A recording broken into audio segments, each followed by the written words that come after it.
Většina mladých lidí tvrdí, že se v Praze nedějou žádné dobré akce. Já se vás pokusím přesvědčit o opaku. Ahoj! Čau! Jsme na Lesamaj! Prvně jsem navštívila festival Lesamaj, který uspořádali studenti vysokých škol v Dejvicích.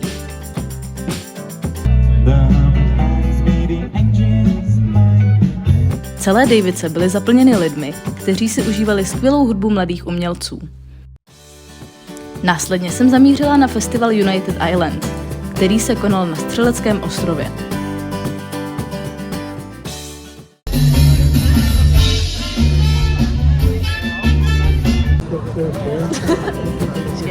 Ještě.